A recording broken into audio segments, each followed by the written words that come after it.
I'd like to introduce you to Trains, Boats and Cranes, my exhibition at the Northampton Museum and Art Gallery, which, as you can see, is still under construction.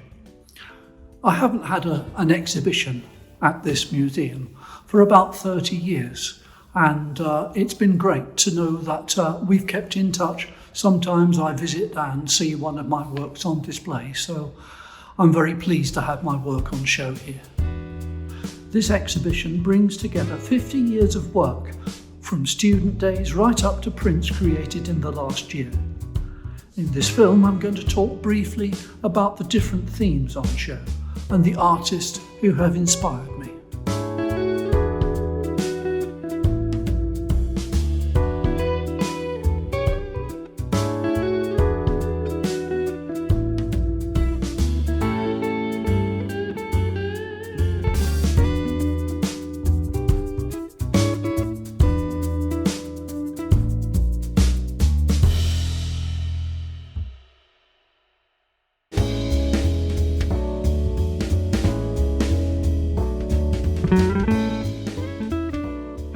The earliest work on display are my prints in red and green from 1970, when I was a student at the Bullmarsh Teacher Training College. They were inspired by my interest in the work of the Bauhaus artist Joseph Albers, and I happened across his first exhibition, Homage to the Square, in 1965. Albers later created the most comprehensive work on colour, which you can see in the display case. Much of my work here is based on the creation of subtle transitions between two colours. I have often used complementary hues as the basis for these mixes, like red mixed with green or blue mixed with orange as the starting points. Mixed together, these strong hues can produce a mid-colour, which is neutral grey.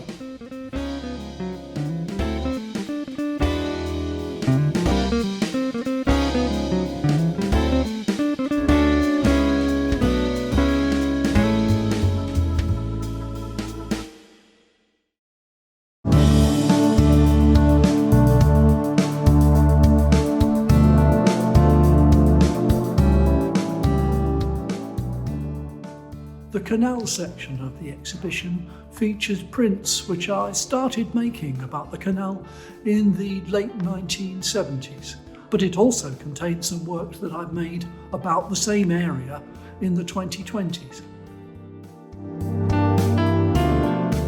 I was introduced to the Northampton Arm of the Grand Union Canal by friends who had a narrowboat. I found it a rich source of imagery, captured initially through photography. At the same time, I was moving away from abstraction as the basis of my art. The warehouse window prints, which you can see in the Northampton section of the exhibition, offered a midpoint, a geometric framework with broken glass variations. Soon, I was experimenting with different screen printing techniques, using both handmade images, as you can see in the weather post, and photographic images in the Northampton log. Amongst all this experimentation, I continued to make more traditional watercolours and oil paintings of the same subject matter. More recent prints have continued the exploration of the same areas of the canal, but hopefully with improved technical skills.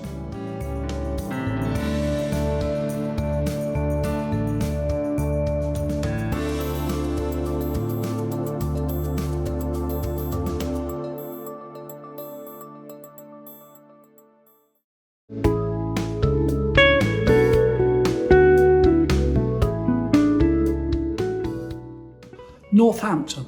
This is a diverse collection of images and artwork, and it's drawn from my exploration in the mid-1970s of the local area around Adams Avenue, just off the Wellingborough Road. And you'll find watercolours, oil paintings, and some prints as well of that period.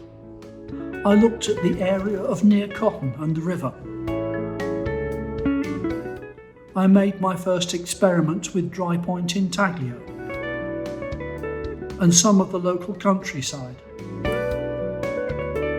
made still lifes and interiors in our house. But one of the key experiences of my time in Northampton was my involvement with the Closer Look exhibition here in the Northampton Museum and Art Galleries. In the early 1980s, I was pursuing an academic time out from teaching and was told to find some artist drawings to analyse. The art gallery was my first port of call, and the curator, Mr. Terry, showed me boxes full of the sketchbooks of Thurston Laidlaw Shoosmith. My study of his sketchbooks led to an exhibition of his work, and many school children were given the opportunity to create artwork in response to Thurston's work, and then to display it in the gallery alongside his.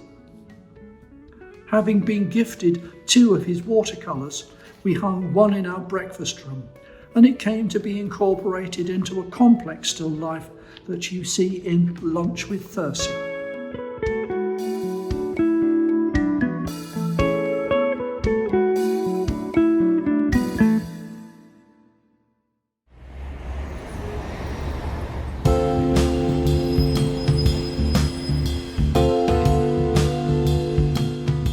It's 2013. And a friend says to me, they're going to bulldoze the local signal boxes. Now, I'm not a train spotter, but I have quite an affection for Victorian buildings and their quirky designs. So I set out to record those signal boxes in the immediate vicinity of where I live, to the north of Peterborough. The Spalding line shows them all together. The print is literally a collage of the 4 boxes, painstakingly cut from different photographs and taped into position on a plastic sheet. Making the next 2 signal box prints, I learned to carry out the cut and paste actions in the computer, and that was a big step forward. It turned out that the local community in Deeping St James also felt strongly about the plan to replace the box with automatic barriers. There were meetings, explanations, demolition, they agreed to save all the bits, and a plan to rebuild elsewhere. The signal box prints sparked personal histories of the men who worked in them and their families, and for others, it was a memory of the start of significant journeys. My signal box book is now in the National Rail Museum in York.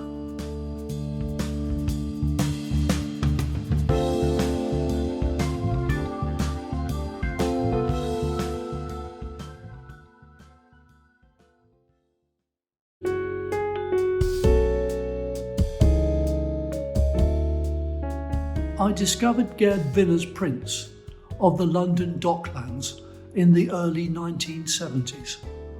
I was smitten. In the mid-70s, my sister-in-law Mo lived in a barge moored outside such a warehouse. On a visit to them, I took half a roll of film of the waterside buildings with the intention of making some prints from them. It took 30 years before I acquired the skills to do that.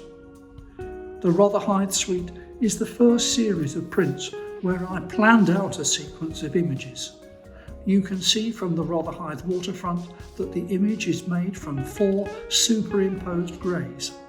In the other prints, layers of transparent colours are added.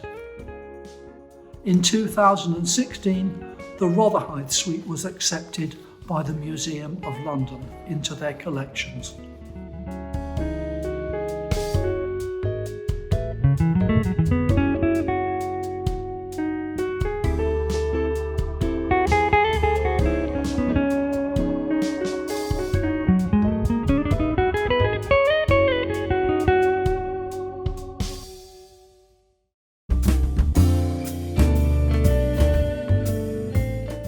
My friend Tim was certain that the trestles to the south of Houghton Mill would be of great interest to me. I demurred. The trestles were part of an abandoned railway bridge across the river. So we went for a muddy walk down to the Great River Ouse, where these dilapidated wooden monsters lived. Sold. The combination of strong geometric forms of the trestles that had been falling into disrepair over 170 years, with trees and undergrowth that had sprung up in between them, was irresistible. I had recently acquired a small etching press from the estate of Northampton artist David Williams, who had recently passed away, and realised a long-held ambition to diversify my printing processes into dry point and relief printing. I discovered so many things that I could do with the new press and just enjoyed trying out new techniques, such as combining lino cut with screen print. I don't feel that I've exhausted the possibilities of this subject yet.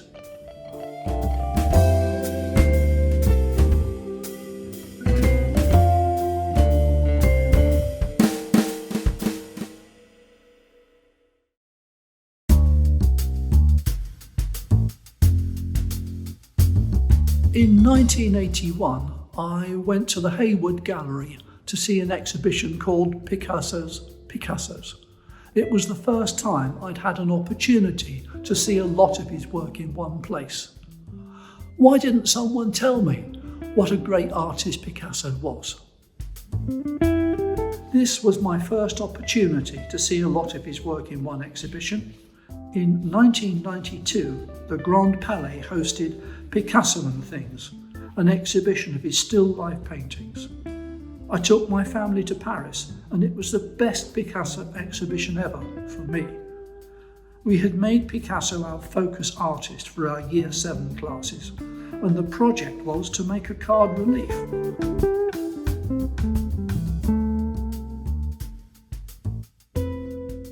I made a series of exploratory drawings in '93, trying to understand the structure of Picasso's distortions.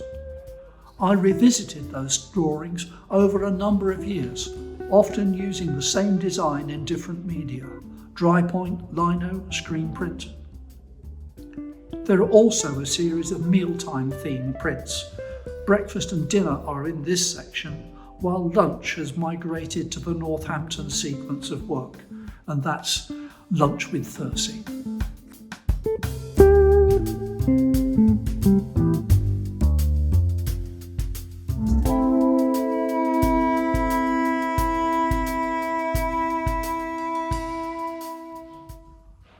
The process of putting on this exhibition has taken a great deal of effort, and I'm very thankful for the help given to me by Northampton Museum and Art Gallery, and from the support from my family and friends, some of whom have loaned work to me for this exhibition.